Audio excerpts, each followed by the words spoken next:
What's up everyone? So I put both the traps out last night, the Actinic and the MV.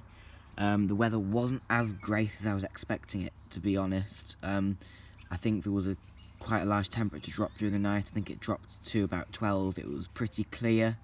But there are still moths in the traps, so there'll still be stuff to see. And I have got something new for me.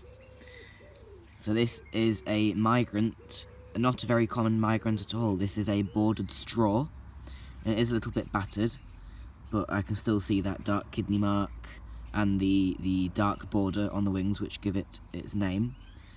Bordered straw, it's a sporadic migrant, not very common at all. Doesn't usually reach this far north, but it's not the only record. But yeah, pleased to get that one. But let's see what else we've got in the traps. Right then, we have a lovely September thorn here, absolutely gorgeous. And we also have a nice centre-barred sallow. I'm not much a fan of autumn itself. Heralds the oncoming of colder weather, and there's not much moth activity in the winter. But saying that, autumn does bring with it some absolutely fantastic moths, and the sallows are a family of some of those beautiful moths.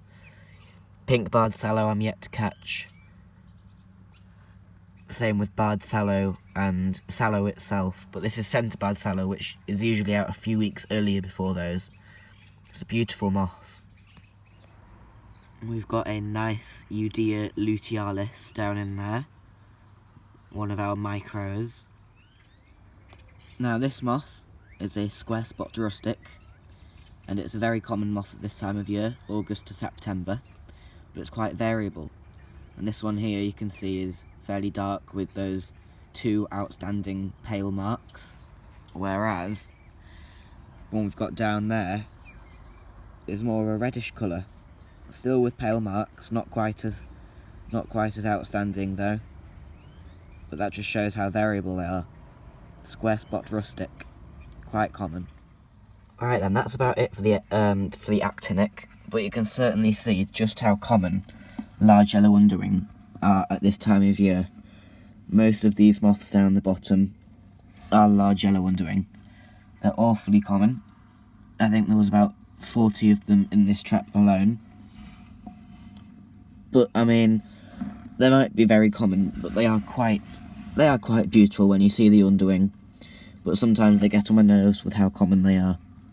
They can be a bit annoying. But anyway, we'll move on to the MV and see what we've got in there. Alright, the MV looks to have more interesting moths in there, so we'll see what we have. Now this one's a beauty. This is a brindled green. This is new for the year for me. First one of the year, and it's absolute cracker. Fresh as a daisy. That beautiful stunning green colour. Brindled green. What a beautiful moth. Now we've got the late summer / autumn generation of snout. So I caught these back in May and June, and now again August to September, sometimes even into October. And the second generation is often smaller and darker than the first generation. So the first generation was a bit more of a paler brown. But it's still a funny looking moth, the snout. We've got a rosy rustic in here, so called because of a slight pink tinge that it supposedly has. I don't see it. Maybe it appears more pink on the camera than it does in real life, but yeah, rosy rustic. That being said, it is a nicely patterned late summer autumn moth.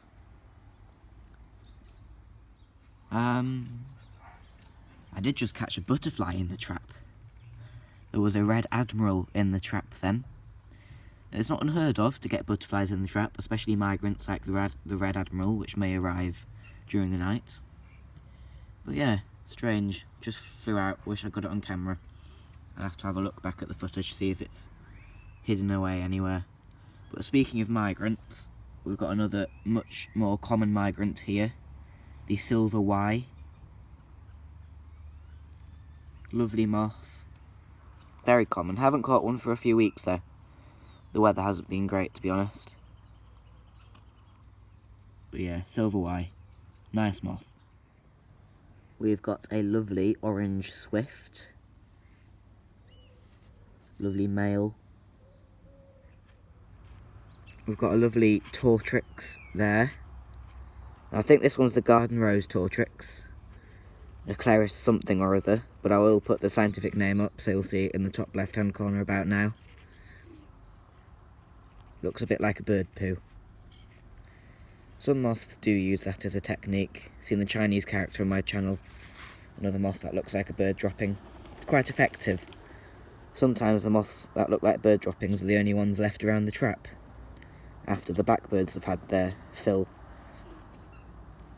So it's obviously an effective way of camouflage or mimicry. We've got a very interestingly coloured straw dot here. Definitely much darker than the others I've seen. And here will probably be our final moth. This is a flame carpet. The lovely carpet with that band of red streaked across its wing. A stunning moth. Absolutely lovely. Right, so in here I have the caterpillars that I'm rearing at the moment. Got a dozen buff tip larvae, that are these ones here. They're on their third instar at the moment. And they're being reared on willow, as are these beauties. Look at those. So these are the eyed hawk moth caterpillars. Absolutely stunning moth. Probably my favourite of the hawk moths, the eyed hawk moth. And I've got, I think, about 11 of the larvae. A couple of them have already pupated. They're getting quite big, quite chunky, but they're absolutely amazing. So this is where I've got my caterpillars that are in pupation. So that's an eyed hawk moth caterpillar in there that spun its cocoon. Quite a flimsy cocoon made of some silk and soil around itself.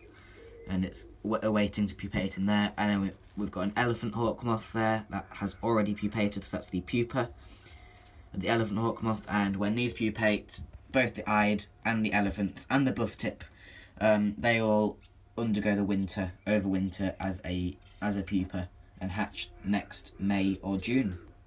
So something to look forward to. This is the book I'm reading at the moment, for those of you interested in moths and that sort of stuff. I've only just started it, but it seems to be pretty good. Got Nelson here.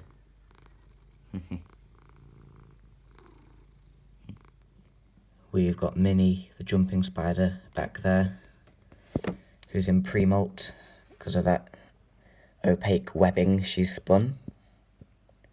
So she should be molting any day. And this is the newest molt. Our molt from Silver, the Costa Rican zebra tarantula. Absolutely stunning. She's in there.